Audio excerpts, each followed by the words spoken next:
Next slide.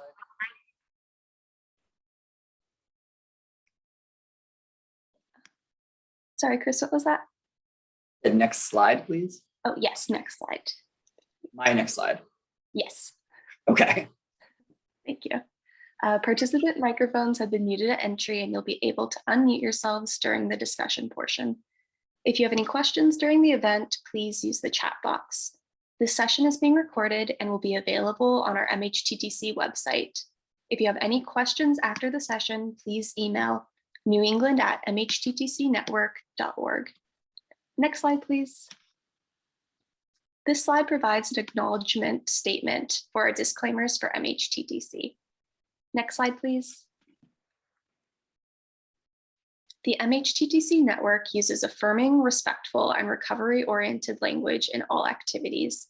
That language is strengths-based and hopeful, inclusive and accepting of our diverse cultures, genders, perspectives, and experiences, healing-centered, trauma-responsive, inviting to individuals participating in their own journeys, person-first and free of labels, non-judgmental and avoiding assumptions, respectful, clear, and understandable, consistent with our actions, policies, and products.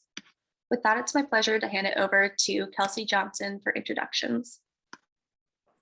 Hi, yes, thank you, Courtney, and thank you everybody for introducing yourselves in the chat. Really great to see the great breadth of people that we have joining us today. So I am the program manager with our MapNet Technical Assistance Center here in Massachusetts.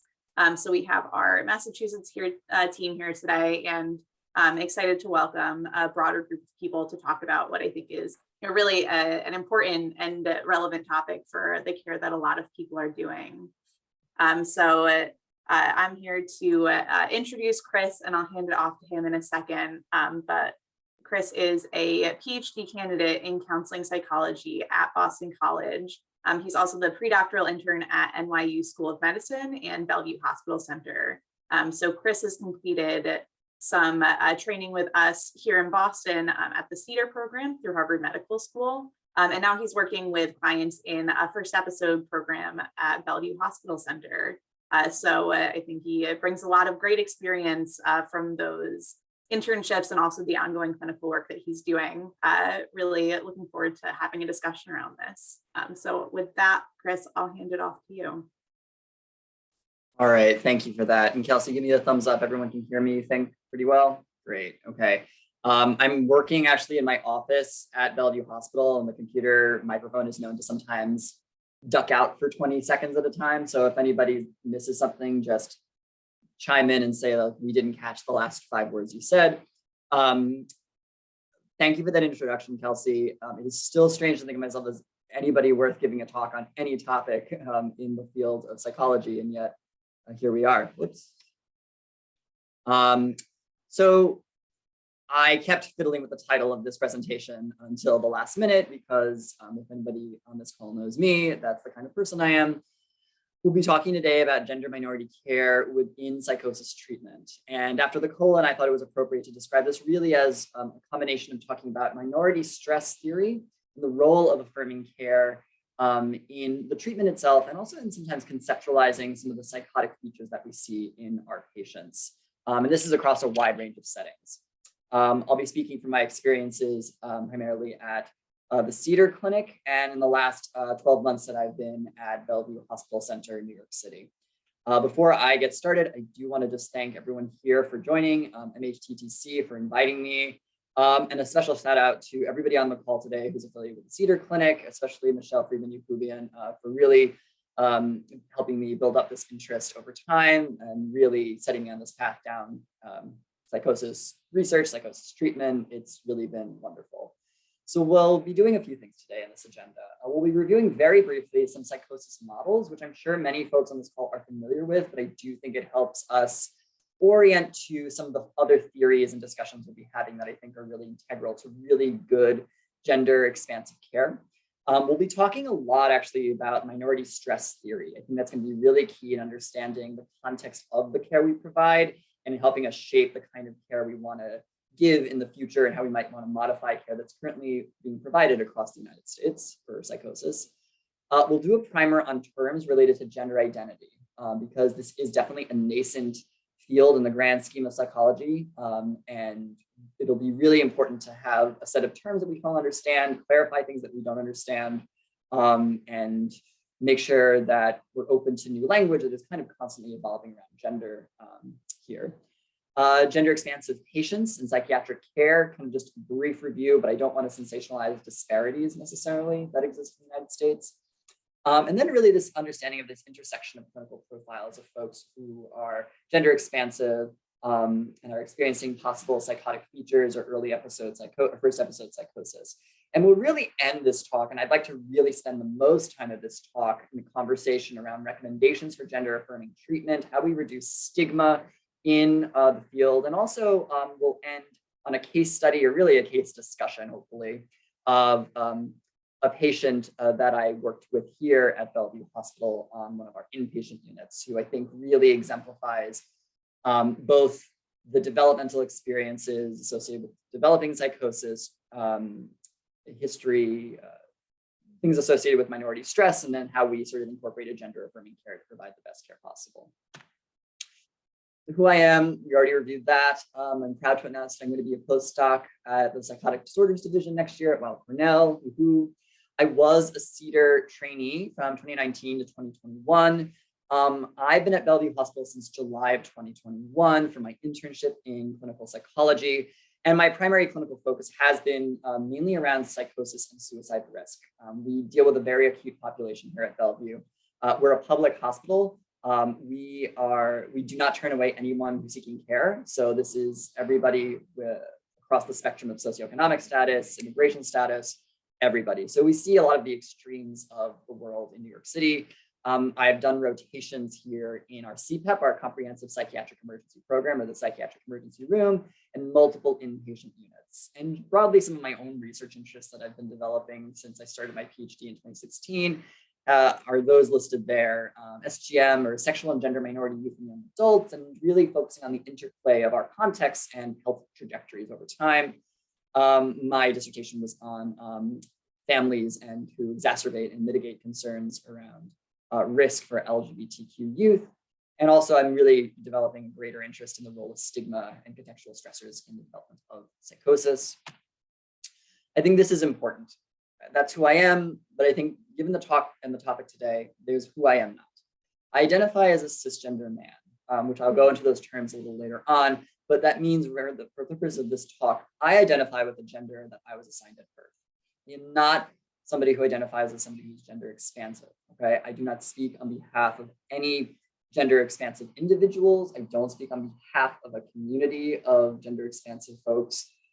These recommendations that we'll talk about come from my lived experiences as a provider of care, as a researcher, and really experiences that really only began in the late 2010s, 2017, roughly.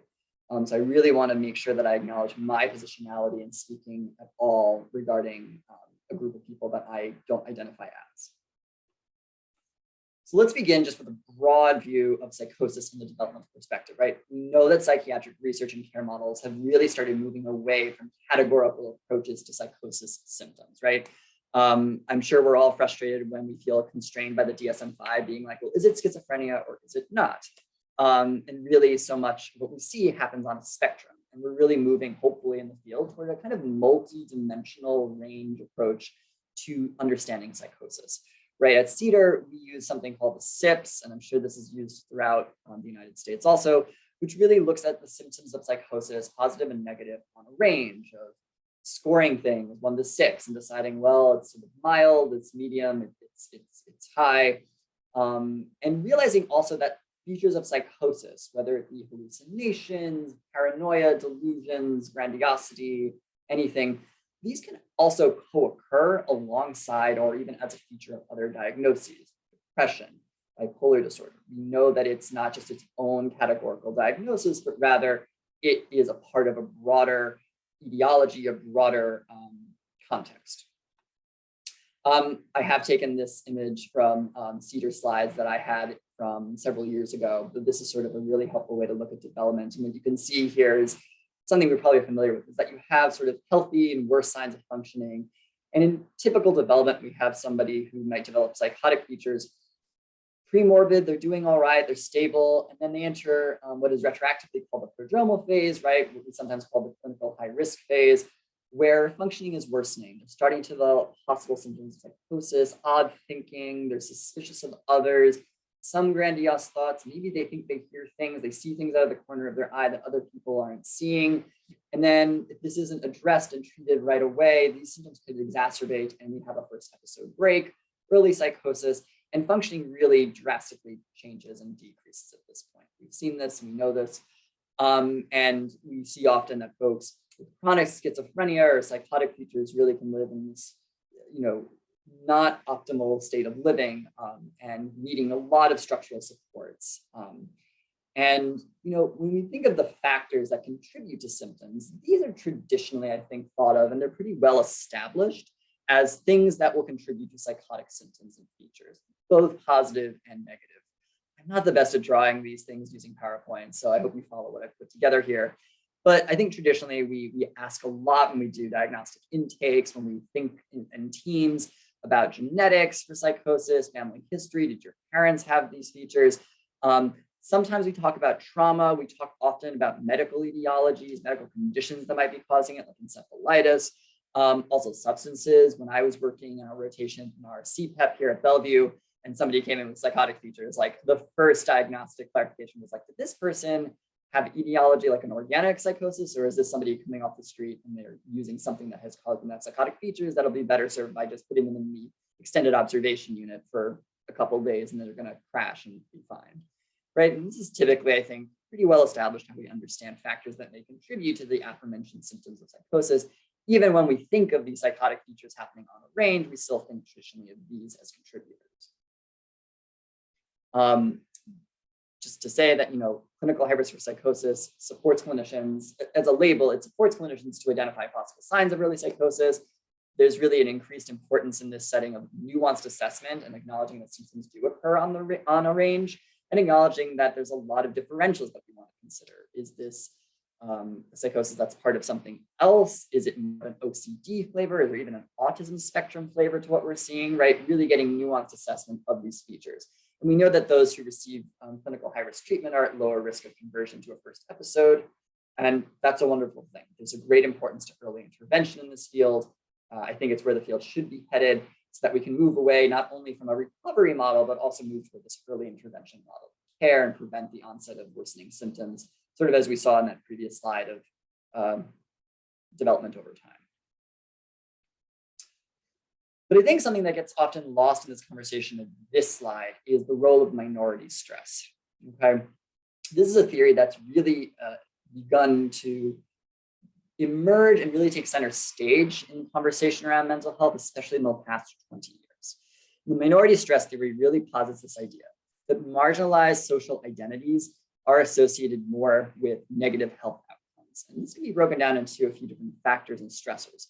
So the static factors that contribute to our mental health and well-being are kind of what we've already talked about. There are genetics, our family history, they are our medical conditions, and we sort of know what those are. But then there's also these other things that are distal stressors and proximal stressors.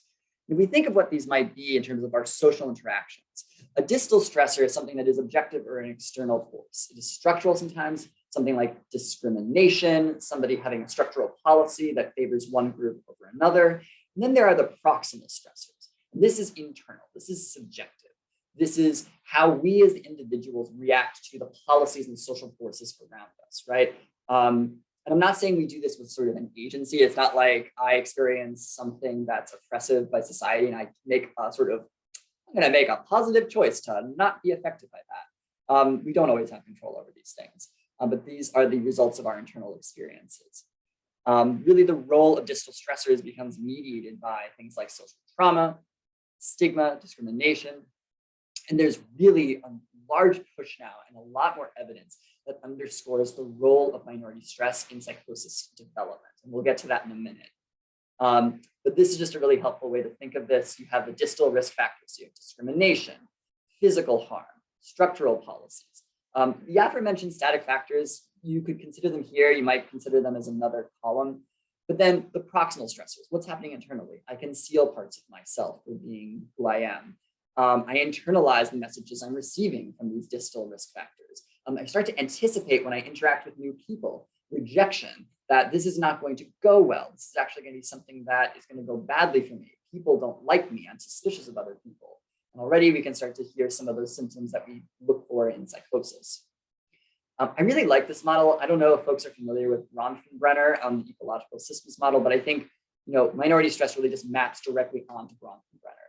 There's this idea that we're at the center as individuals, and there's these static factors, but that we are constantly within larger and larger contexts. Our microsystem consisting of our school, our church, our family, our mesosystems, our mass media, our neighbors, our social services, even this thing called sort of this macro system, sort of just the broadest level we can get to of the time and place we live, right? Do I live here in the United States? Do I live in Europe? Do I live in China, in urban and rural area, things like that? And I included this particular image because it includes these arrows, because it's not a top-down pressure, although to some extent it is. Everything is recursively interacting with each other, right? The exosystem is interacting with the macrosystem. The individual can affect the microsystem, which can affect the individual, and the mesosystem. There's a lot of multi-level interactions happening here, right? And it's this that this maps onto. This is just another way to think about some of these things. So you have moderators here of stable characteristics, distal stigma, related stressors, objectivity, and sort of here we have proximal stressors. It's a little bit more complicated sometimes, like it depends on the model that you pull from, and whether we place these psychological processes within this box or within the other box. But ultimately that we see that these are all multi-level facets of this interacting with one another, from the macro level to the internal subjective level, affecting mental health outcomes for individuals, ultimately changing psychopathology features. There has been research actually looking at minority stress and psychosis. This is emergent in the last probably 20 years. We know, though, from the numbers that there's greater prevalence of psychosis spectrum diagnoses, especially in racial and sexual minority populations. So we know that African-American populations are 4 times more likely to be diagnosed with schizophrenia. Latinx populations 3 times as likely. These are averages. Every study kind of finds different levels, but if we sort of look at the broad theme, this is sort of where we average out. Sexual minority individuals, so those lesbian, gay, bisexual individuals, they exhibit more symptoms of psychosis. And I do want to point out the findings for the first 2 around race, African-American populations and Latinx. It specifically calls it diagnoses. There is a possible bias of individuals providing those diagnoses. That's on us as the providers to recognize in what way am I influenced by my macro system, my exosystem, to think that this African-American is more likely to have psychosis as compared to a white person. And by the way, it's not included here, but when we say African-Americans are 4 times more and Latin American populations are 3 times more likely, it's always in contrast to the assumed norm of white populations. I just want to put that out there. And the same with sexual minority compared to the assumed norm of heterosexual populations. There is a lot of emerging evidence that links these disparities to minority stress. So really, just to say it explicitly, we're not saying that it's because you are African-American that you are 4 times more likely to be diagnosed, but because of the processes and the experiences of the African-American population, especially in the United States, in the context of the history of this country, that you're more likely to have these diagnoses and possibly more symptoms. And just a reminder of that process there. And so this actually, I put this slide together just to sort of get everything straight, that we have our static risk factors, our distal stressors, and we have our proximal stressors, right? And you can sort of see all of these things mapping onto the prior Bronfenbrenner model and all working together at multiple levels to influence the progress of psychosis development over time, right? So again, broadly, we want to move away from just this sort of blind or really strict categorization model and really think contextually and multifacetedly, that's a word, about the way all of these things work together to influence what we see in front of us as providers. This is just one last thing I wanted to talk about and really use it to segue into discussion of gender-expansive individuals. Again, this is taken actually from slides that I had from CEDAR, but there are often a lot of obstacles that people face when trying to seek early intervention. They face stigma, they face sort of a lack of insight alienation from medical system, and clinician even reluctance or lack of info. So there's stigma to mental health treatment. That still exists. It's getting better. We could do a lot better. There is often a lack of insight by the client or the family. And this is to be expected. People don't just learn about psychotic features every day in their health class, right? Psychosis is portrayed mostly through media and in the news as something that's fearful, frightening, terrifying. People with psychosis are dangerous. I live in New York City. So many of the folks who are homeless or living on the subway system have psychotic features, and most New Yorkers are quite afraid of these populations. And so there's a lot of lack of insight around understanding what the early signs might be.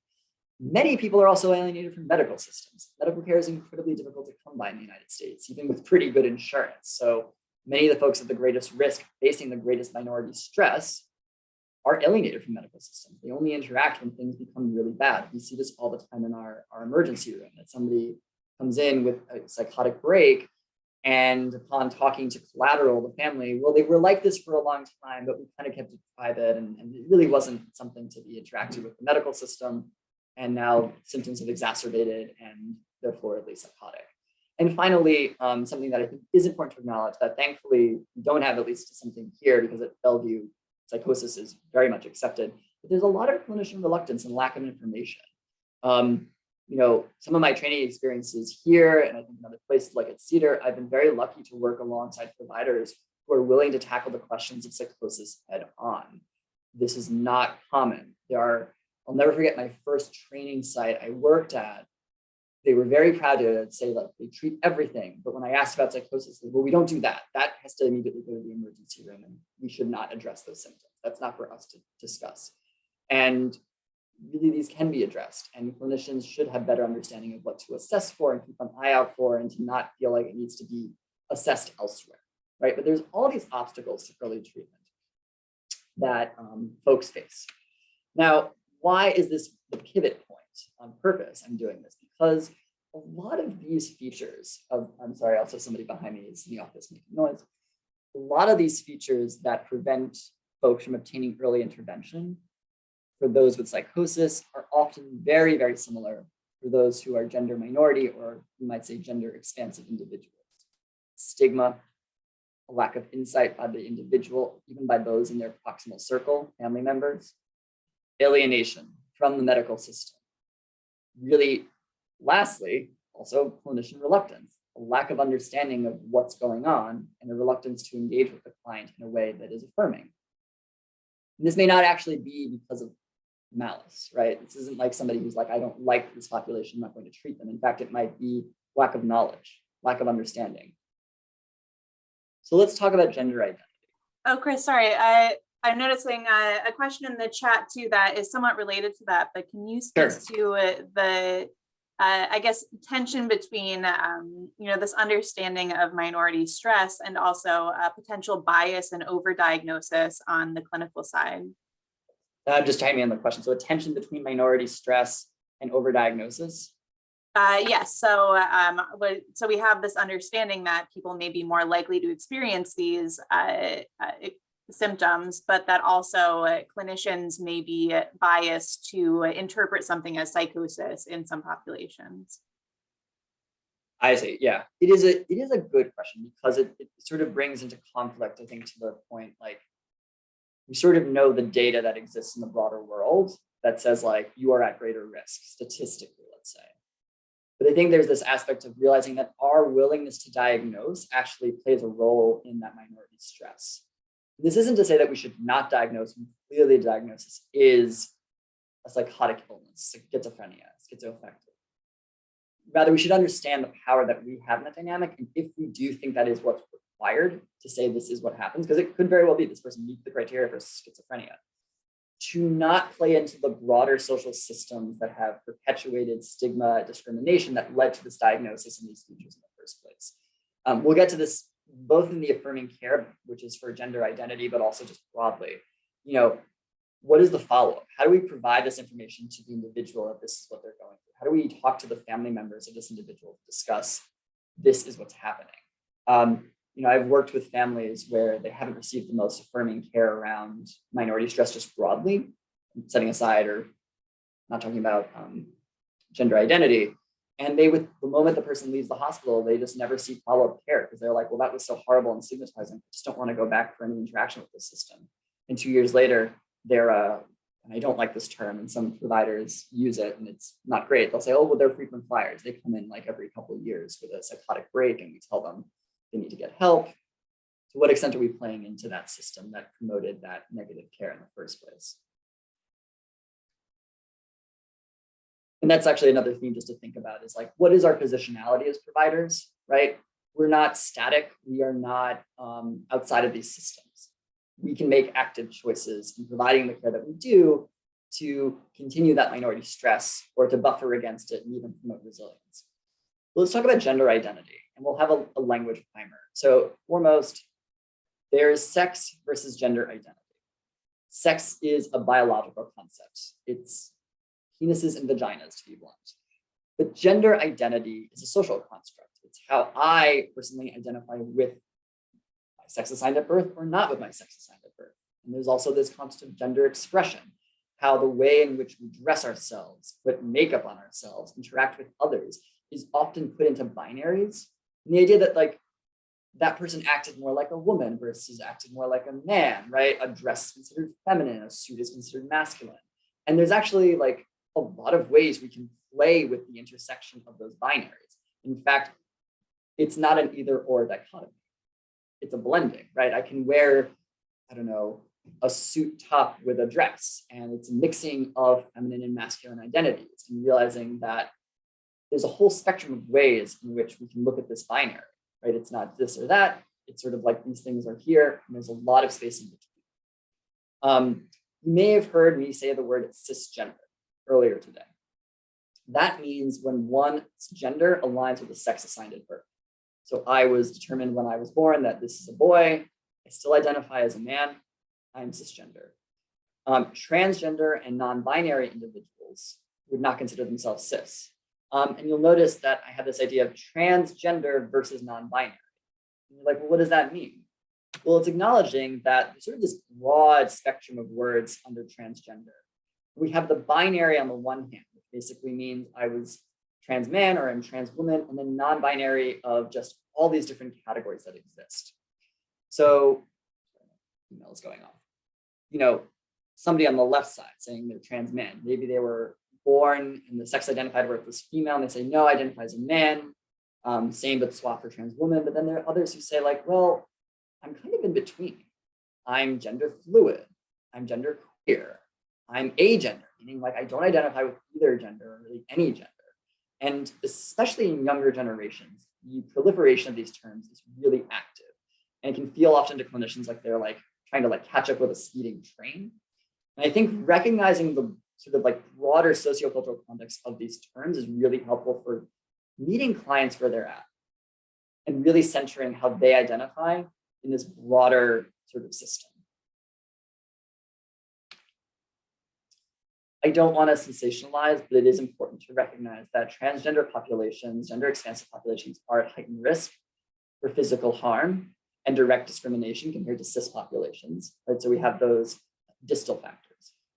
Trans youth are 2.7 times, the numbers vary, but they're at exacerbated risk for suicide attempts, non-suicidal injury, symptoms of depression, suicidal ideation over the lifetime. This is minority stress in action, right? It is not that the person is gender expansive that makes them at risk. It is the larger society and the discrimination and stigma that they face that causes these internal processes of anticipated rejection, internalized stigma that increase all these risks for these mental health concerns. Despite all this, there's actually pretty limited research examining psychosis risk. I did another lit review or lit search right before doing this presentation, maybe a week ago. And there's this one study that I found that basically just said, well, again, in line with some of those other studies, there's more frequent psychosis diagnoses in gender expansive adults. We don't really know about psychotic features though, although we'll get to some of that in a minute. So we know that there's greater risk and there's a possibility for overdiagnosis of psychosis in this population. really based on limited studies. This is from last year, right? So when I started my PhD, we didn't have any evidence on this. And even this one is saying that there might be more frequent diagnoses with an N of 1, basically. But basically, due to this nascent understanding of trans and non-binary populations, we see so often in clinical settings that there are greater experiences of microaggressions. And a microaggression, again, does not come from a place of malice often. It's not like somebody's pointing out to the trans or non-binary gender-expansive individual and saying, I want to discriminate against you. But they are perpetuating discriminatory and stigmatizing practices through sort of a naiveness, right? These are some examples that I've seen across my clinical training. So a breakdown, for example, in communication between different staff members. Actually, students see this, for example, at Bellevue Hospital, where the psychologists and psychiatrists are using gender-affirming language. They're using the pronouns that the person identifies with, and the nurses may not be, or some nurses may be, and some are not. And you have the staff sort of telling one part of the staff to the other staff, like, hey, don't do that. And some staff are adapting, some staff are not. There's also use of what we would call flattering language around gender expression, but it's like overly flattering. Wow, you look so convincingly masculine, right? We think maybe we're being supportive, but it's reorienting the person to the fact that their sex and gender don't align, that they are discriminated against, and it repositions their sort of differentness in the world. Changing gender pronouns by accident or code switching. So you're using she, and all of a sudden, because the person looks a little bit more masculine to you, you go he. I mean, she, sorry. Though we'll get to this in terms of affirming practices, there is a way actually in which code switching can be supportive at times for some youth. We'll talk about that in a minute. And also, like from a structural policy, being unable to change a client's gender identity in medical records or files. There are some medical systems where sex is sex is sex is sex, and I don't care about their gender identity. And in the last 10 years, more and more medical systems are adapting, but this is not universal. And I don't have to name what's going on in the United States in terms of pushback against rights of women and of sexual and gender minorities. And it kind of depends where you are in this country in terms of what kind of affirming care you're going to get related to structural policies, right? Here in Florida, we wouldn't be having this talk really, because you can't say gay. So let's shift a little bit to some of the experiences I had more recently in my training. So as has been talked about, I worked at the CEDAR Clinic for 2 years, which is our CHR treatment program in Boston at Mass Mental. And when I started, I know there were discussions with the staff that we were sort of observing an increase in gender expansive patients over the last few years. So we were curious, what was the trend, and were there any diagnostic or symptomatic differences in these patients? Were there increased psychotic symptoms? Were there other trends? It was really an open-ended exploratory question. We had some findings, actually. So you can actually see gender identity here. I don't know if you can see my cursor, but from 2017 to 2020, the reason it's 2017 as the start point is because that's when the CEDAR Clinic began asking folks about gender identity beyond the binary. And you can actually see the change over time. We have 5.9% the first year this is asked. I'm not sure when in 2017 it was actually implemented. I have to look. And within 1, 2, 3, 4 years, it's about a third of the clients presenting for evaluations, right? This is not clients seeking long-term care. The way that CEDAR Care works is that those who are receiving long-term care meet criteria for clinical high risk. This is an analysis of those seeking an evaluation for whether they were clinical high risk. So they came with some concern, but the diagnostic clarity wasn't reached yet. You can see there's sort of an approaching significance. I'm curious if we got 2021, what would happen? But in terms of the breakdown in terms of diagnoses and other things, there was really actually no difference in these clients except for a few features, namely suicidal thoughts, thoughts with a plan, and non-suicidal thoughts and injurious behaviors. This aligns with what we know. So wanting to kill oneself, wanting to harm oneself, this is pretty common, and even in a CHR clinic. So just to review our findings, we know from that finding that gender expansive patients endorse more SI and NSSI compared to cis patients in our clinic. There was no difference, though, in the psychosis risk symptoms, delusion, paranoia, grandiosity, hallucinations. They're seeing this trend, though, of an increasing proportion of gender-expansive patients seeking evaluations or being referred, but actually upon like a detailed diagnostic assessment, really seeing that there was no difference in the psychotic features. So there were some lingering questions that I don't think we have answered yet, but these are still with me as I finish my PhD and go into the field. To what extent did the binary language around gender obscure these trends prior to 2017? There's also the national conversation around the proliferation of these expanded terms, how that's influencing these findings. Are the trends at CEDAR being seen across the country? And to what extent does our context, our location, our affiliation with a major medical center play a role in this trend, right? I can't speak to whether this trend here is what's being seen across the country at other first episode clinics, other CHR clinics, although I'm told sort of through the grapevine that there are similar trends. And similarly, are there similar trends in centers that are focusing on first episode for psychosis? So the data itself, and this is important to emphasize for this talk, is inconclusive, right? This isn't really a research talk with like hundreds upon thousands of participants, and we have all this detailed findings with significance at the 0.05 level. We're really in the nascent stages still as a field in terms of understanding the interplay of all these different risk factors, minority stress, gender identity, gender expansive identity. We're in the beginning phases. But there are things we do know in terms of what we can do as providers to at least combat and buffer against some of the negative forces that we know the data do tell us about heightened risk for all these things. Gender-affirming treatment of gender-expansive individuals is relatively nascent, but it's a greater push. We have a long history in medical fields of pathologizing trans and non-binary identities. And we could talk at length, for example, about the gender dysphoria diagnosis in the DSM. We have a gender identity clinic here at NYU's Child Study Center, for example, and a barrier to hormone treatment for the youth and young adults treated there is you must first have a diagnosis of gender dysphoria before you can actually access more comprehensive medical care. So even in the system of seeking affirming medical care, for example, at NYU, there's this interim process of navigating sort of historically discriminatory DSM diagnosis in order to access then the affirming care on the other side of it. And there's plenty of examples of kids and young adults where they just don't quite meet this criteria, because even the criteria for gender dysphoria is within binary language. It uses terms like, you want to be the opposite sex, you want to be the opposite gender. And it's like, if you're non-binary, you don't fit into this binary of wanting to be a woman and you are have a male sex, like what happens, right? Also, for years, we used sex as a housing determinant in inpatient units, right? This has actually been changing in some settings. I know McLean has been changing them in the adolescent residential treatment program.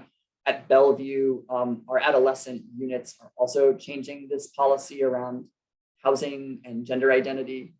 And this evidence is sort of the divide between sort of a strict static medical model that looks at the hardcore quote unquote data and how we understand context in making clinical choices. And this is an ongoing conversation. So I want to start getting into some of the movements in clinical settings. This is a bit of an overview, but I know that we've said that CEDAR intake form began addressing gender expansive identities more directly in 2017. Bellevue Hospital, we room patients with those of their gender identity in our units. I'm going to dig into this in a minute. This is a bit more expanded, but if name and sex in the system cannot be changed, our notes actually will reflect gender identity. I'll get into how we do that in a minute. And we have open discussions with, I said here, underage patients, but it's also adults too, about how we're going to go about documentation in the medical records and what they would prefer. So in my time at CEDAR, I think these clinic practices and how we engage with individuals in treatment really reflect some of the really positive gender affirming practices so far. Our documentation reflects gender identity when appropriate. Same with emails and our trainings, that our emails refer to patients by their pronouns, their chosen name, not their dead name, which is the name they would have been born with before they came out as their gender identity. Individual treatment, interactions with patients, we share our pronouns. This is very common now to introduce yourself, to say, for example, my name is Chris, my pronouns are he, him, and his. You can see I even did that in the Zoom call. I changed sort of my title there. This shares a message. It shares a message that structurally that we understand the context of this care, the context of your gender identity, and we're at least making efforts. I shouldn't say that we understand, but that we are a place where we hope to be safe for you. The explanation of documentation procedures and asking for input. Understanding that medical records follow folks, and they can be seen by other folks. They can even be in legal proceedings if necessary. So what's in the medical record kind of becomes set in stone. Some folks take great pride that their medical record is going to reflect their gender identity. Other folks, especially children often, where they have not either come out yet to their parents are not affirming, will actually request, please do not refer to me by my chosen name and my gender identity in the documentation. In fact, use my dead name and use my sex assigned at birth, because it will create a more dangerous environment at home if you use who I am actually in that documentation. And we respect that. Similarly, engaging with families. We want to confirm with patients first and clarify how they want us to engage in family members, and whether they even want us to engage in any form of psychoeducation or connection to sort of community resources. Families, are diverse. Families are complex. Some families that I've treated, the families are very receptive to community resources and sort of listening to psychoeducation around this topic. And others, you're not going to get a word in. In fact, I've seen in cases at Bellevue, especially, where parents have said that they think their child has psychosis because of the issues around gender identity. Like, I've actually had more than one parent be like, well, isn't that part of that psychosis thing that we're worried about? The fact that she thinks she's a man. And you can even hear in there the incorrect gender pronouns there. And finally, similarly, to confirm with the patient, how do we write things? How do we communicate with schools and employers, right? When somebody comes out as a gender identity that they were not assigned at birth, it's not a one-time thing. It's a process. It's a process that is ongoing, interacts with many levels of that Bronfenbrenner system, right? Am I out to my immediate family members? Just to my friends? Am I out to my religious community? Am I out to my schoolmates, to my employer, to others in my broader social community? Things like that. And at Bellevue Hospital, right, we're starting to do this. So, like, for example, I've had these 3 rotations working on an emergency room, child and adolescent units, and then the adult inpatient units. In the psychiatric emergency room, we can't update things like sex and gender in the system. It's just not what our job is. We have to evaluate the patient and determine what their care needs to be. But we would often document in notes. A lot of notes in Epic, for example, which is the system we use, will automatically input things like sex and name. And so your entire note has to constantly say patient will be referred to in this note as chosen name, gender identity. And we do that. That's just sort of a universal practice that the hospital engages in. In our child and adolescent inpatient units, we openly discuss this question with our patients. And I've had my child patients go both ways. Please call me by my chosen name, or no, please use my dead name. It will create more conflict in the house if you do otherwise. We also alert staff if the patient's shared gender identity. What did I write here? Oh, we alert staff if the patient ends up sharing a gender identity that is different from paperwork. So often we get paperwork in the adolescent or child units from our child CPEP, where the parent was there the whole time and children were using their sex assigned at birth in terms of their pronouns and their names. They get up to our unit, mom and dad leave, and they're with staff, they're with other kids who they feel safe around. And they say, well, actually, I got to tell you, I'm non-binary. Please use they, them pronouns for myself. And my chosen name is, Ray. And we have to alert one another in the staff, hey, we found out through our intake that this is the case, please be aware. And also on that adolescent unit, there was a real conscientious push in the time I was there, really promoted by the trainees, I will say, to introduce ourselves to all new patients at intakes with our pronouns. So we would do sort of team intakes with medical students, trainees, the staff, and we would all introduce ourselves. And you could often see if the first person introduced himself was a medical student or a trainee, everyone would share their pronouns. But if the first 2 people were some older staff, for example, they didn't say that. It's sort of who around the room will share their gender identity to make sure that this child feels welcome in that realm. And similarly, in our adult inpatient units, we provide patients with gender-aligned rooms. We also provide toiletries that are aligned with gender. This is even for suicidal patients who are trans women. We provide them razors, and under supervision, we help them shave daily so that they aren't growing a beard, which contributes to a gender dysphoria. We also, in our intakes, especially in the adult inpatient units, not so much in the child inpatient units because it's a little different how we run those intakes, but we will openly ask questions about the role of gender identity in the adult's development. When did you come out? What was it like coming out? Are you, in treatment now for hormones? Are you, how is this playing out in your development? How has this played out for you, and how does it continue to play out? How do you think it's even playing out in what you're coming for treatment for at our inpatient unit? That's an open invitation. And so just to reiterate, there's some concrete actions that we can take for affirming care, right? I like this idea of queering supervision, meaning that we take an active stance as supervisors to decenter cisgender and binary identities in the way we conceptualize care for our clients.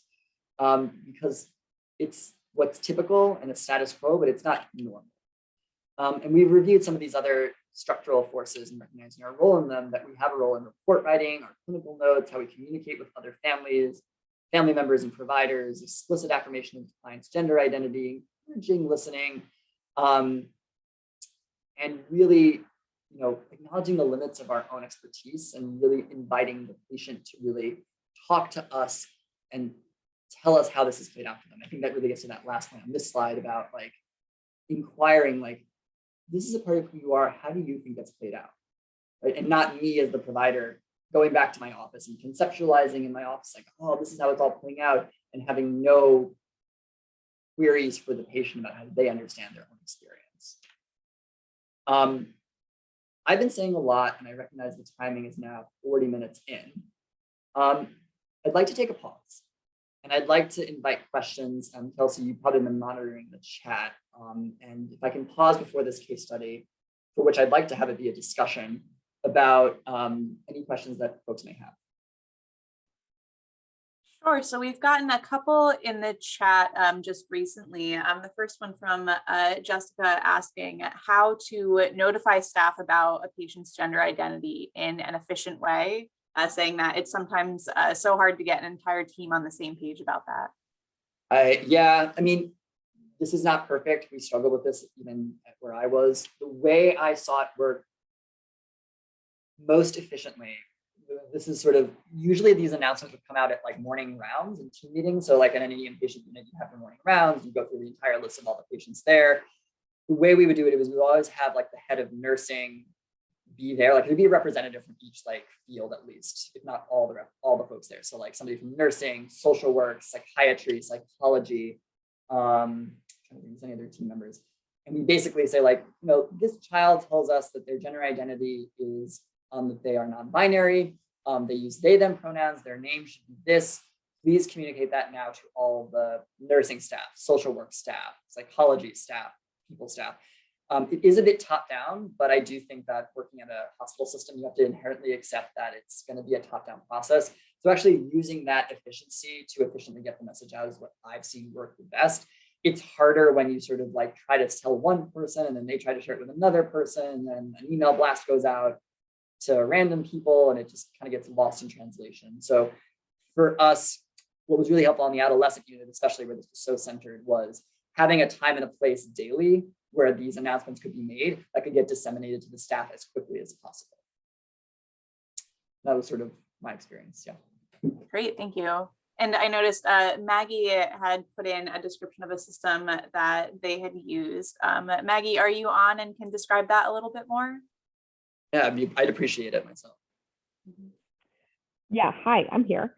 Yeah, the system we have is called SOGI. It's sexual orientation and gender identity, and it's a pop-up in all of our clients' medical record at Kaiser in California. Where under somebody's legal name, it says their name, and then their pronouns can be input, as well as sexual practices, any risk factors, etc. It's just available to everyone, which is nice. Oh, that's amazing. I really thank you for just sharing that, and I really think it's great that there's sort of a structural policy in place that it can disseminate to everything really quickly. That's awesome. Thank you. Right. I think it's a good comment too, to the fact that I think we tend to think of these structural barriers as very immovable or difficult to approach, but that there are, things that can be done to work within the system that we have. I'm noticing another question from Madeline. So saying, I'm not sure if this is something that you've seen, but do you find that clinicians are more hesitant to prescribe hormones to patients if they have a diagnosis of psychosis or a schizophrenia spectrum disorder? Oh, that is a complex question that I feel like maybe. So and it depends. That's my cop-out answer. I'm thinking of a case that I had some contact with at the Child Study Center where, how do I express this?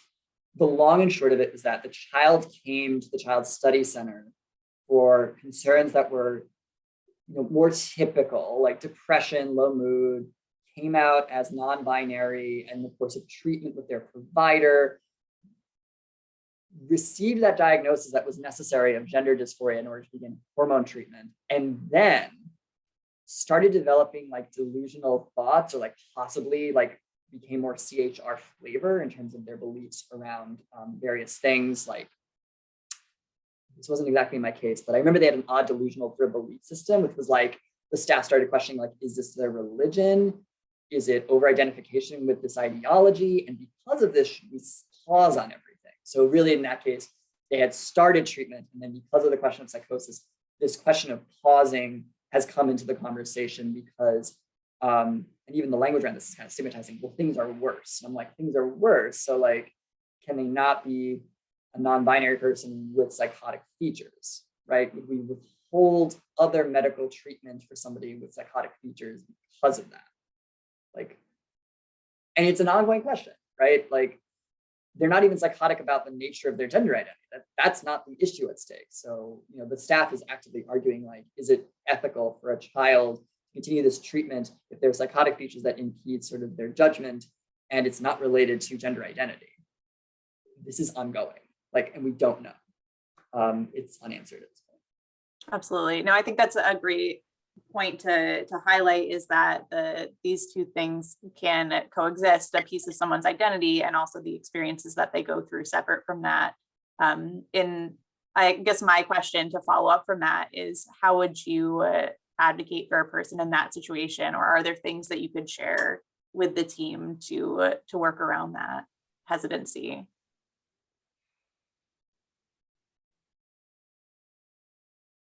I want to like say everything I say again has to be contextualized in my own positionality as a cis man, and only as an ally, as best to my knowledge, that I can be for this population. I think the point about, like, you raised this idea that I hope I was trying to articulate accurately, which is that, so you can be both. And just because you have psychotic features or possibly are emerging psychosis, it doesn't negate the need for the treatment for gender identity and addressing that directly. Like, and even if, like, unless you were to give me like concrete direct evidence that the gender identity piece of it was ideologically confirmed linked to the psychotic features, maybe I'd have more of a reason to say, okay, maybe this isn't right, but we should still provide the appropriate medical care. I think that's also the question of, like, do we view this kind of treatment as necessary medical care? Yes, but again, the answer of yes is so dependent on the context of the medical system. We say yes because we're at NYU Bellevue Hospital Child Study Center in New York City. We might say yes at Harvard Medical School's Mass General Hospital, or UCLA. I'm just naming all these like urban medical centers in liberal states. Would they say that if we were at Salt Lake City? Would we say that it was necessary medical care if we were in, I don't know, I'm thinking of stereotypically like conservative states? That was on purpose and maybe reflects my own bias. But it's almost like, what value do you place on that medical care to then make that judgment of the psychosis versus the hormone treatment? I would argue, again, our positionality as providers, and especially as emerging people like me in the field, to say it's necessary. Continue it unless we hear otherwise. That might not be the same depending where you are in this country. Great, thank you so much. What I'd love to do now It's about 12:30. I know we have up until 1. I'd like to settle on a case study where here's the information that I'll briefly review. And then I have a slide on the next page that just sort of asks a lot of open-ended questions. And I'd love to talk about it. This is a real patient that I worked with here at Bellevue Hospital on our inpatient units. I'm going to give the briefest one-liner overview.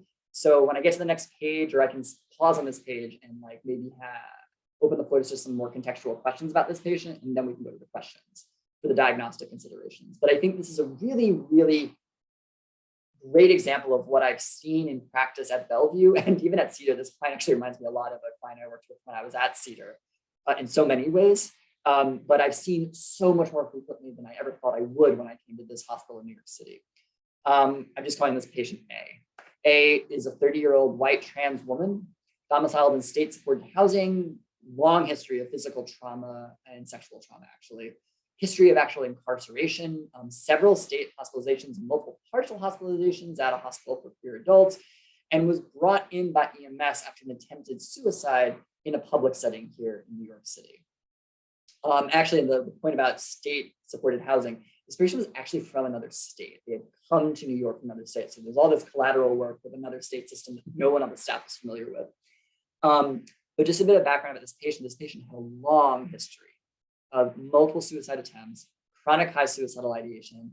I said with a specific plan, kind of had like various specific plans, but mostly orienting around cutting themselves around the neck, opening their neck. And upon my treatment with this individual, they were exhibiting this question around psychotic creatures. They believed in this elaborate spell system. They kept saying like they were a witch and that they could cast spells on all these different individuals, and they held simultaneously these kind of grandiose delusions. She believed that she could assassinate, I said a dictator. She wanted to assassinate Putin. The time of the treatment was right at the beginning of the invasion of Ukraine. And so there was this whole discussion in our early intake and early treatments that they were like, I'm going to go get on a plane, I'm going to go over to Russia, and I'm going to destroy Putin, and I'm going to use my spells to do this. And on top of this complex symptomatology that we were managing in the inpatient unit, we got the records from the state this person was from, and they had a diagnosis of borderline personality disorder. And this was pretty evident in some of the staff interactions, and especially some of the individual interactions I had with this patient. And so we had a lot of questions around what is the interaction of all these different facets of this person in treatment? And how do we provide the most gender-affirming care in the context of all of these complex questions that we have? I want to pause before I get to some of the open-ended questions. What questions do folks have about this patient, just sort of from a data perspective? It might move into the next slide also, but that's okay. Anything else that we want to know before we have a conversation about thoughts about this patient's formulation? I'm going to go to the next slide if we don't. I would be interested in knowing how long she's been harboring these thoughts, these beliefs that she could assassinate the dictator. Yeah. And if she's been, sorry. And if she's been experiencing any other psychotic symptoms, like auditory hallucinations, for examples, when did they start? This was that, yeah, that's a good point. This is a really interesting patient because a piece of actually information that I initially didn't include, but you've raised it, and so I'm going to introduce it. This patient came in for treatment twice. They were discharged and came back within like a weekend. And upon the second admission, ended up reporting hallucinations that they had denied at the initial presentation. And those had been longstanding, to your point, on and off for about 10 years. So again, like, is this a chronic psychosis, subthreshold psychosis? You know, she was actually able to acknowledge that these were not, you know, some were command hallucinations, but she was always able to maintain insight. So I would actually make the argument, and I made the argument to the staff, that this never hit the qualification for schizophrenia or anything, but rather was almost like a clinical high risk throughout their 20s, that they were really managing, interacting with all these other things going on. Any other questions before I go to some of the broader conceptual questions? I'm going to just go to the next page. Feel free to ask any questions. This is my last slide. I do have a question. Yeah, I'm sorry. Go ahead. So I just like to know if she has been recently using any substances, excessive alcohol, alcohol intake, and any dependence on any prescription or non-prescription drugs, any changes of that, or any use. Yeah. Again, this patient is a fascinating patient to work with, and a lot of things came out of the second hospitalization that didn't come out of the first one. They had a history of substance use, mostly alcohol and I think marijuana. Yes, it was alcohol and marijuana. But then they did reveal at their second hospitalization. It was at their second hospitalization regarding the first hospitalization, they told me, oh, I didn't tell you this the first time. I took a ton of shrooms right before I came down here. I was like, oh, thank you. This patient was quite a character and was like a real, I hate saying this about patients, but they were really like enjoyable to work with. Somebody I really ended up liking in treatment. And they would just say these sort of statements like, oh yeah, I took a ton of shrooms before I came here the first time. And sort of just to give away a little bit of how I started thinking about this case is that you have this young person with all these concerns, with a kind of clinical high risk symptomatology throughout their 20s, and that these breaks were due to acute stressors, acute traumas, and substance use induced. This is really how, by the end of the second treatment, we were conceptualizing this patient. So let's talk about this, and I really want to leave this open-ended. Conceptualizing the gender identity and the psychosis. I have thoughts as the provider for this patient, but I'm curious what other folks think about this first point. Gender-related trauma and psychosis symptoms, and why specifically you might see these kinds of delusions, these kind of hallucinations, auditory hallucinations, and a particular grandiosity that they were exhibiting. Like, if we just pause there, those first two bullet points, knowing what you do know of this patient, having a long history of trauma, incarceration, state hospitalizations, they came out, this was helpful context, I realize, in their early 20s.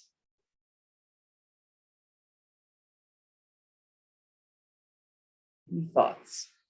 They were specifically talking about a dictator, so I wonder if it has to do with the sense of control, control regarding how they can express their gender, if they have a right to do so or not, things like that. I wonder if that's the parallel. I'm taking notes. I really don't want to oppressively say this was my conceptualization, so I'm going to hold back on that. So I appreciate that formulation. Any other thoughts about this interaction of gender and psychotic features that we were seeing?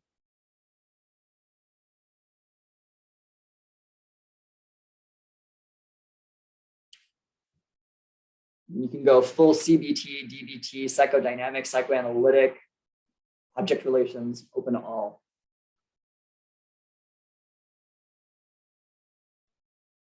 I just questioned the specificity of the particular dictator targeted, and also the fact that said dictator has a regime in a country that is very much transphobic, homophobic, and just, yeah, not exactly the friendliest place to be.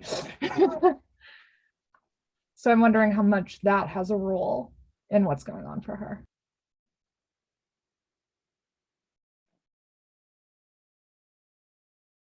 Any other thoughts, reactions to this part? I'll share sort of both. The two people who spoke really did hit on some things that the team was picking up on, especially if we think about this case dynamically. Any other thoughts though before I sort of talk about how our team sort of thought of this? And I really want to emphasize this was a team effort. I am still a trainee for another 6 weeks, I think, if I count the weeks at the end of internship. Not a doctor yet.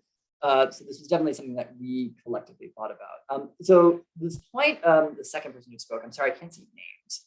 So I apologize that I don't have that. Questioning the particular dictator. So we had a long time with this patient, and I got to know a lot more about her development. And to your point, this person had a history of being in foster care and not in foster care, and harbored a really deep-seated pain against their birth parents, and specifically against their mother, who regularly was the source of physical trauma and lack of affirmation around all different parts of themselves, not only gender identity. And you have those moments that you write about in your psychoanalytic paper at a patient where we were in it, and she said to me, like, my mother never got the punishment that she deserved. She deserved to be punished for the way she treated me, and she will never get it.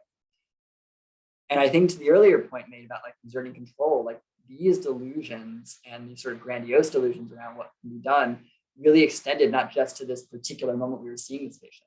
If you spent more time with her, you heard about all these sort of interpersonal interactions and these sort of grandiose beliefs about how they would interact with other people. Like, I will get the staff to let me to leave. I will get this person to do what I want. Sort of this like hyper exertion and hyper belief in the self as sort of a protective way to move through the world. A lot of times, like when I interact with people with delusional systems in this setting, especially regardless of gender identity, when we think about the role just broadly of minority stress and the role of the delusional thinking or the hallucinations, you can see a correlation, right? You can see somebody who has no control having a delusion that they have all the control. I remember evaluating somebody in our emergency room who was like, I live in my $1 million mansion, or had like a very particular number. It's like $1,800,000 and $200,000 mansion, very precise. He was living in a homeless shelter and had chronically lived in shelters for a number of years. These delusions counteract off of the realities. I think that definitely played into this person. And it does not, I want to really emphasize this, does not pathologize this person's trans identity, but rather places it in context in the role of the structures around them in harming them because of that identity. And that these psychotic features were the reaction to those proximal features, or those distal stressors. And this was a proximal feature. I just want to briefly touch on some other things we talked about with this patient, that there was this role of suicidal actions and suicidal ideation in this interplay as well. There was sort of a building up of self in response to trauma, and really the narcissistic injury of some of these interpersonal interactions. And I mean that very kindly to this patient, that this patient knew, and this is really a feature we see in borderline personality, knew the role that suicide would play in getting what they wanted. And it really played into some of how they interacted with everybody on the unit. This is a patient who I famously walked by their room one day, and I hadn't gone to their room in time. Like, I had several patients on the unit and I went to somebody else first. So the patient hung a noose in their room and waited at the door with the noose hanging. He's like, now are you going to come talk to me? And it was a way that they got what they needed from other people. And we spoke a lot about that. But I want to speak especially about the gender-affirming practices that we integrated during care. We've talked about these, that they were so important to making the care, especially the second time around. The patient was hospitalized for like a week and then 3 weeks. And the second time was really where we upped the ante on our gender-affirming practices. We introduced pronouns at intake. We asked openly about their ideas about their coming out process, their estrogen regimen. We asked, like, what dosage are you on? What can we get you? I remember we couldn't get the correct dosage in the hospital that they were on in their state that they were from. So we came back to the patient and said, these are the options that we actually can get for you, given the time constraints and where we are in this inpatient unit. What do you feel makes the most sense? And they got to have an active say in how they were consuming their hormone treatment. We had a lot of gender-affirming policies. I hope that they would say that. She stayed in a room with other people who identified as women, and was allowed to use the razor to shave. I will never forget having multiple therapy sessions with this patient while I supervised them shaving. And the image to put in your minds is being in a bathroom at Bellevue Hospital. I'm sitting in the tub, which is the Bellevue tub in the bathroom at the hospital, watching this patient shave and having them share with me their psychotic symptoms, the way that they're using suicide, and then their feelings about their body. This patient, I remember, was shaving. They were supposed to use the shaving cream only for their face. And then she takes the shaving cream and rubs it on her chest and starts shaving chest hair. And I just sort of noted, like, what's going on? Like, I see you doing your chest hair. And she was like, it's so effing annoying. Like, every time that happens, like every week, like I just feel like less of a woman, and I just can't really like myself without doing this. And I was like, you know, I'm glad you told me that. You know, I said something during treatment where I was like, you know, I really appreciate that you share these feelings, especially because I'm a cis guy. And her reaction was very her. She goes, you just don't make it weird, which is a funny statement, but I also think speaks to the way that we as providers can understand gender identity in the course of our broader treatment, not only for psychosis, but broadly. I really want to like should have labeled this talk like don't make it weird, because what does that mean? It means acknowledging our limits as providers, but also not being afraid to go there in the conversations that relate to gender identity and the presenting ideology of what we're seeing. Okay, you know, we know from research that minority stress shapes the experiences and mental health trajectories of gender-expansive individuals. We know that broadly, and really we should take a lot of care in our psychotic, you know, evaluations and our treatment of psychosis to respect that gender identity alongside what we're seeing and not to pathologize it. We know that there's no apparent disparity in psychosis symptoms. We know there's a greater risk of SI and NSSI, but the one study that's out there is saying that there are more psychosis diagnoses in gender-expansive individuals. That's the state. That's from 2021. So we should take that very seriously as we go out and do our work in inpatient units and psychosis units and psychosis evaluation programs, first episode, and take that knowledge and that humility in the work that we do, and maybe re-understand some of the narratives that we're provided. You know, if we're providers at a first episode program and we get the collateral and the medical record of somebody who's in their late 20s and we are piecing together their life development, let us use the critical lens. Let us actually like use the knowledge and training that we have through the research that exists and the clinical training opportunities we've been granted to re-understand possibly this person's narrative and openly think critically with the patient about like, how did this play out for you? I'm not going to tell you. Can I invite you to think with me about what it was like to grow up at 14 and realize that you were not living in the body that you should be? And what did that do to the minority stress you experienced? I mean, we wouldn't use that term, but to the trauma you went through in childhood, to your experiences in high school and college. Was it worse when you were having your first break? Things like that. And lastly, that's that gender-affirming care. It can improve patient experience and it can improve engagement in treatment. I think this is the last point that I really want to make, that affirmation is individual. We have our choices that we can make in the room with our patients around affirming their gender identity in the broader context of their presenting concerns. And especially for the young folks on the call, the ones who are finishing their internships or in the early stages of training, it's structural, right? A lot of times I've gone to some talks like this and I think to myself, this is, when I started putting this talk together, I said to Kelsey, it's like, no one's gonna want to hear this. They'll probably already know this. And I realized that it's not a top-down process of this information dissemination. It's often becoming a bottom-up process of new people entering the field. On the one hand, it's on us, but that offers a great opportunity to start engaging systemically in the world around us as providers to really change the world of psychology for the better and the world of psychiatric care for the better. We'll be the ones who write DSM 5.5 or 6. So let's do the research that's needed to understand some of the unanswered questions, get the data that we need so that we can make the best clinically informed choices for our patients. I think I'm at the end of my spiel. I really appreciate the time that everyone has granted me today. Again, I am cis, I am white, I am male. I do not at all pretend to speak for any community, and I hope I do so with the greatest humility that I can possibly bring to this conversation. And at the very least, inspiring others, maybe who do identify as gender expansive, to take on this work and really own these processes, because they shouldn't be owned by me as a cis person, frankly. That's all I've got to say. That's the end of my talk. Thank you. Thanks so much, Chris, for such an incredible and thoughtful presentation. We really, really appreciate all of your work on this and your presenting to our community. Thank you all for attending today's webinar. I will be dropping a link in the chat. Are there any last minute questions? I don't want to cut anyone off. That. No, I know. I realize that I'm not trying to cut anyone off. Are there any other questions that folks have or comments? Like comments also are appreciated, please. I appreciate that too. I have a question. what if you have any suggestions as far as how we as clinicians can be gender affirming when someone is really just really unsure about their gender identity? And like I had a situation where someone had established their gender pronouns with us, but then like was saying like, I don't care what you call me. And I felt very stuck. So if you have any like suggestions as far as that, that would be really helpful.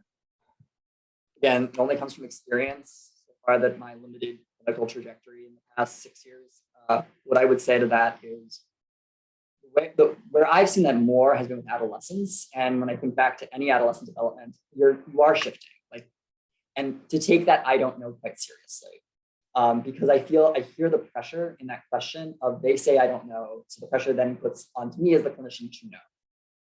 And yet I found some of the greatest gains in psychotherapy and treatment are when we both share in the I don't know. My impulse just from what you shared of that example of somebody saying, well, I don't care.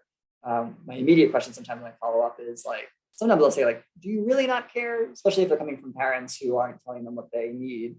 I'll say like, we really will use the gender identity you want us to use. So, would you really not care? Or would you prefer we use they, them, or she, he, whatever it might be? And sometimes that's changed the patient. I've seen one patient like grin when I said that, and I'm like, all right. If they really don't know, what I sometimes will do is I'll say something like, I will use, X pronoun that you offered as an option. Please let me know if that is something that I should stop doing. And, acknowledge like, part of the reason you're here might be because you are unsure.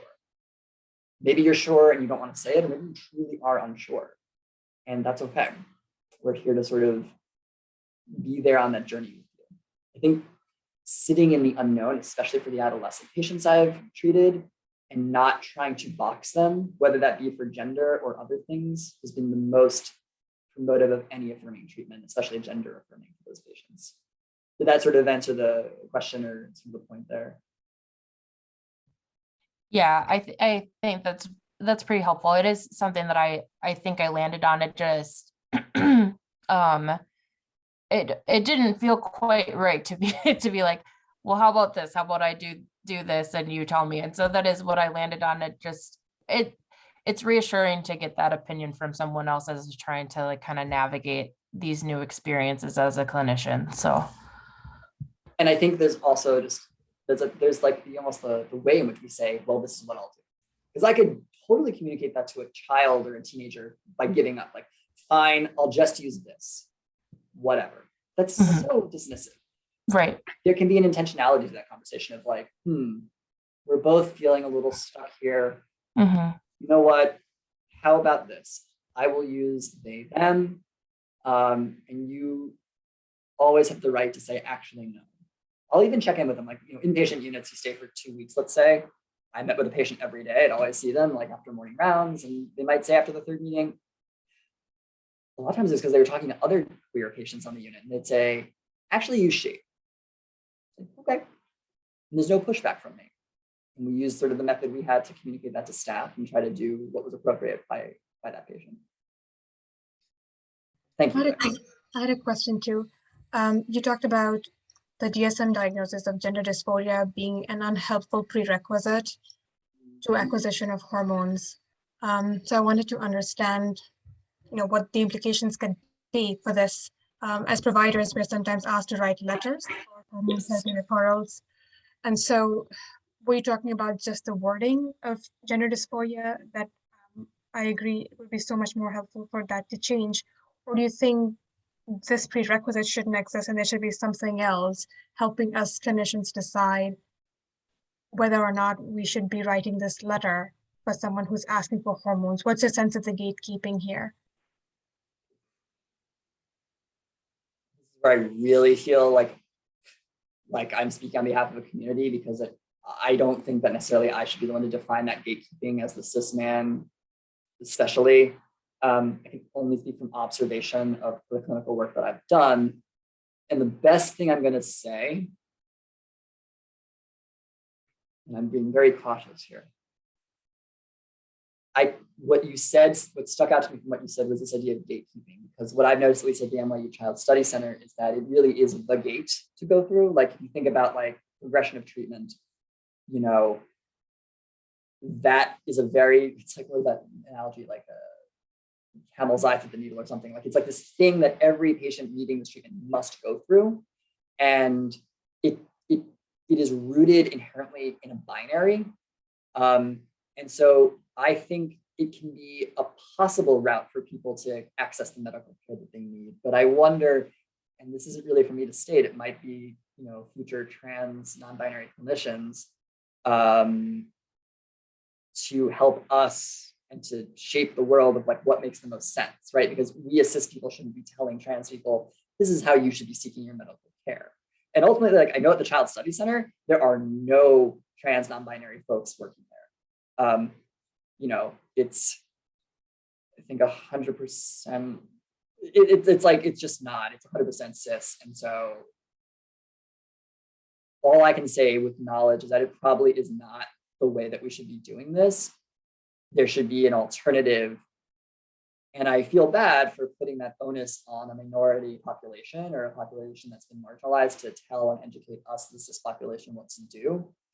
Yet I also hope that there can be a sense of agency with greater understanding, with more research over time by more representative researchers and clinicians that changes the field.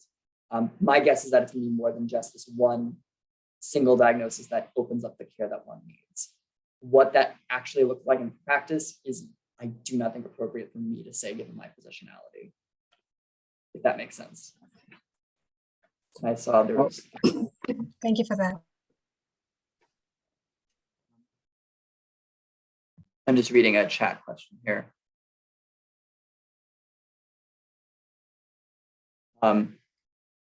Riz, thank you for that. I have heard that from many folks. And I think I'm sitting here reading that.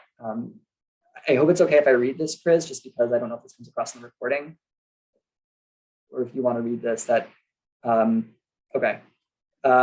What Chris wrote was, thank you for talking about this. As a non-binary transgender man who has a lived experience of mental illness, I have navigated mental health care and medical care with a variety of different experiences and have wanted better for my community. Respect. A lot of clinicians don't have experience with trans or gender non-conforming folks.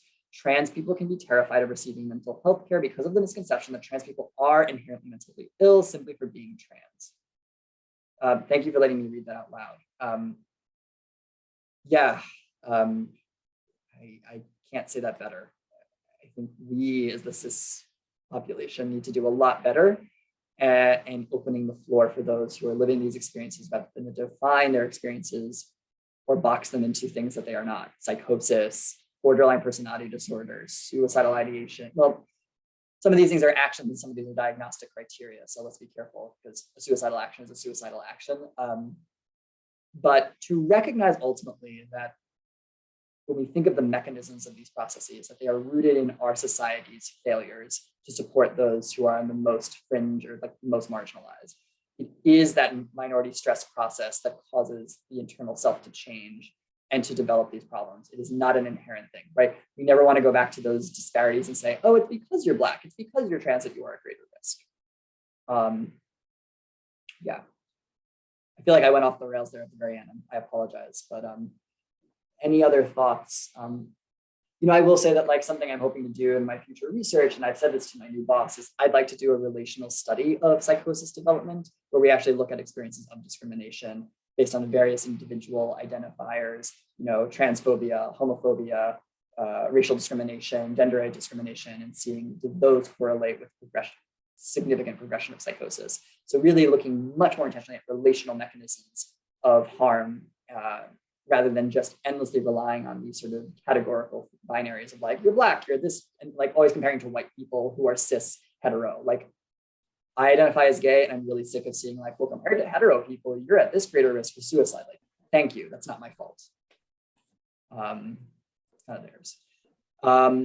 Any other thoughts or questions? Anything that was not included that you would hope that to be included in a future talk? I've got another talk coming up in a few months that might be similar.